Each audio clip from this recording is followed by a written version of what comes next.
Hey, everybody. Okay, so now let's talk a little bit about atmospheric perspective.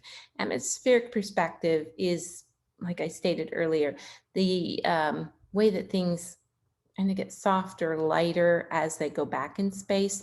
And that's because all of those little water molecules in the air, that atmosphere in between you and whatever it is you're looking at. So the further the things are away, the more layers or levels of that stuff that you have to look through to see. I often think about it as like even in smog, because I grew up in San Gabriel Valley, where there would be days that we could not see the mountains that were right there, the foothills. And so because of the layers and layers of smog between us and the foothills, so that really pushed them back or actually made them disappear. But there were days that they looked like they were super far away when they were right, very close. I could walk to them. So, um, so that's one way to think about it. Think of the layers of dirt, but it's actually, that's gotten so much better now. But anyway, with just any place you go, and depending on weather conditions and everything else, that's why on clear day you can see forever. So things like that. You go out to certain places where the air is thinner and you can see further, it's drier area or whatever, and you get to the beach, the ocean area with all the fog and the things that can come between you and things that you're looking at. I'm recording this on the 4th of July. So you might be trying to look at fireworks tonight. And I don't know, I'm looking right now. It's like, the way the fog was rolling in yesterday, you might not be able to see them. We'll see. But that's that fog, that atmosphere, that's what makes things, softer, less visible, lighter, fuzzier. So think in terms of all of those things. And we're going to look at a book. Let me switch my camera. Okay, Edgar Payne is great, and this is like one of another favorite book of mine, Compositions and Outdoor Paintings. So he's a painter, and I know we're talking about sketching, but oftentimes looking at other artists, and no matter what, their different genres, whatever they're producing in, can help you to see things.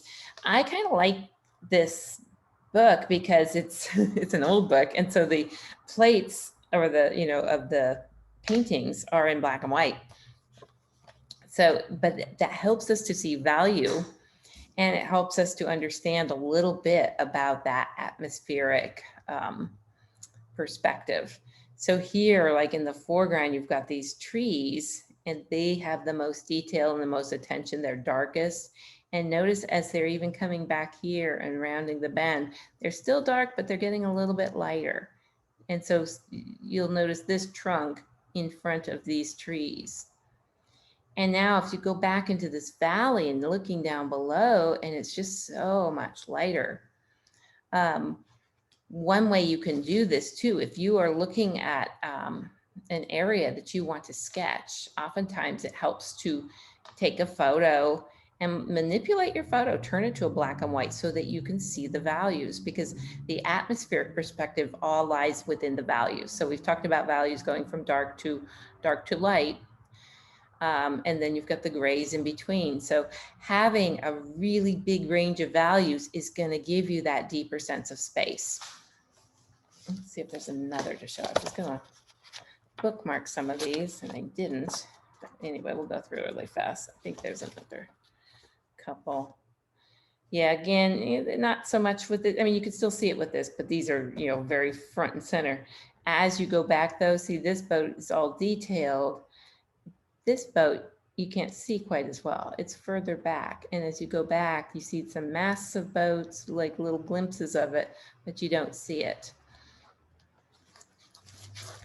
So sketching from other people's paintings too is a nice practice, because it's going to help you to determine these values. Again, this one, you've got a little bit. This is where in a landscape you will use 1 point or 2 point perspective. So you've got some structures in there, but you also have a river that's going back in space, or a creek or whatever it is. So, and the bridge way back here.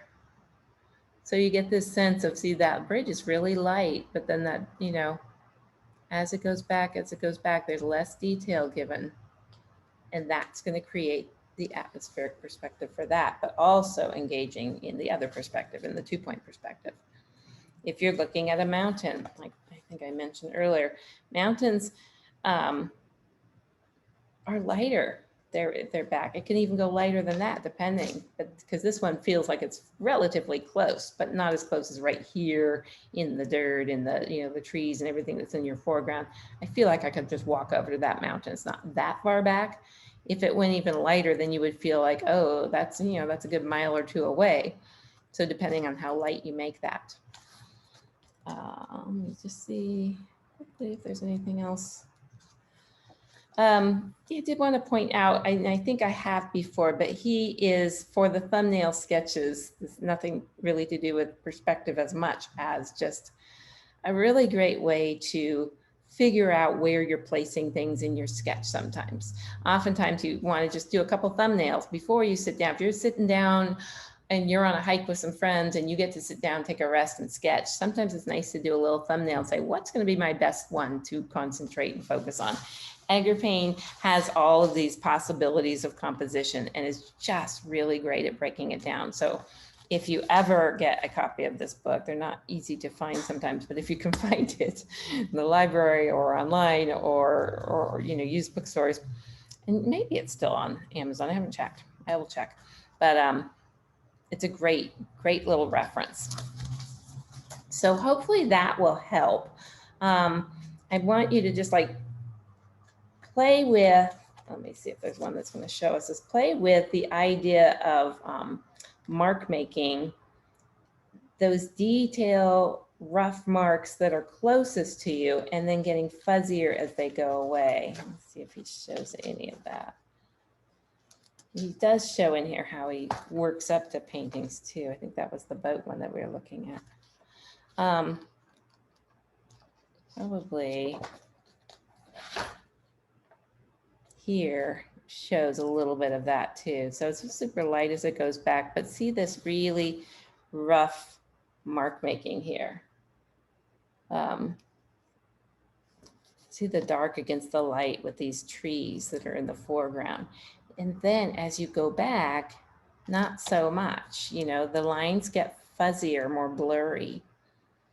And so that's going to help, help you to see that, help you to explain the space a little bit better. Let me get a page open. Working from home today, so I don't have things where they usually are. Anyway, so just like an example, how do you do that? And you can do that in pen and ink. You could do that in pencil. You could do that in the Sketch and Wash. Sketch and Wash is kind of nice to be able to play with values a little bit and mark making. So if I have, I'm just kind of drawing a little bit out of my head. But say I wanted to show some of that atmospheric perspective.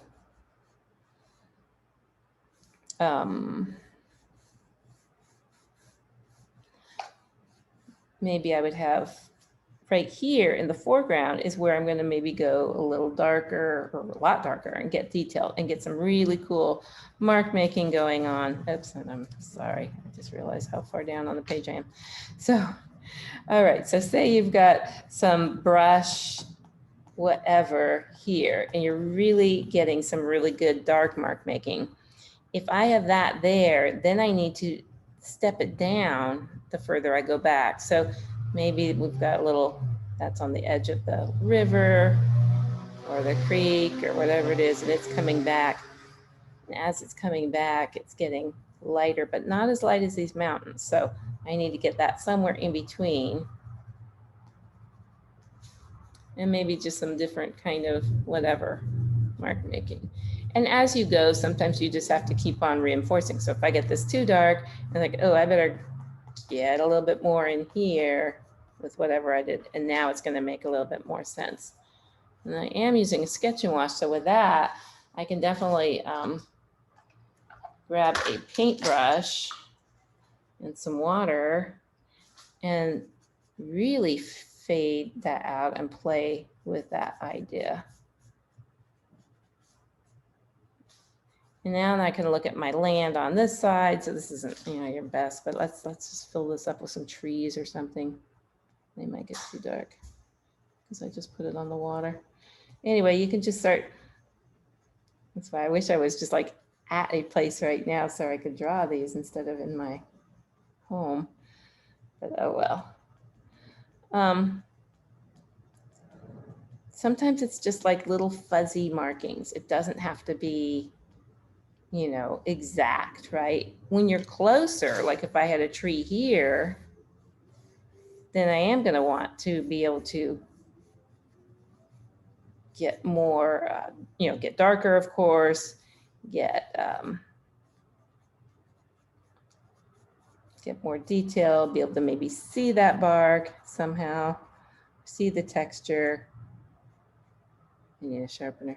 Oh goodness. Okay, so you get the idea. So this is front and center, whatever this is going to be. Maybe it's, I don't know what it is.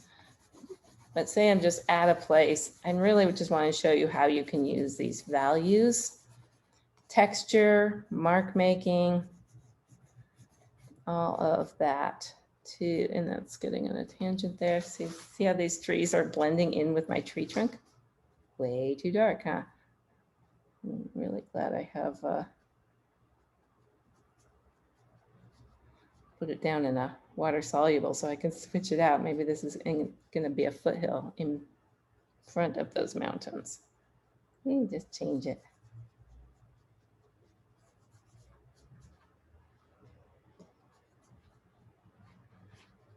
Yeah, we've got foothills. We've got mountains further back. And little trees on top of there. This tree can come up and do whatever it's going to do. Anyway, you get the idea. This isn't really meant to be some fabulous drawing, so I'm glad it wasn't meant to be. But I just want you to see now this is close to this and this. All of a sudden, this is popping in closer to us, right? It just jumped right out as soon as I darken that. There's got to be some differences. So this has to either go darker in here, or this has to go lighter as it's back. Or we do some different textures or other things with what we have here. So it's all your choice, and it's really depending what you're looking at. Sometimes it's hard when you're just kind of drawing out of your brain space, especially if your brain is on 4th of July holiday right now. So, all right, so let's say we start differentiating it this way. We have little trees in here along the shore over there. That'll be water. This is land. How about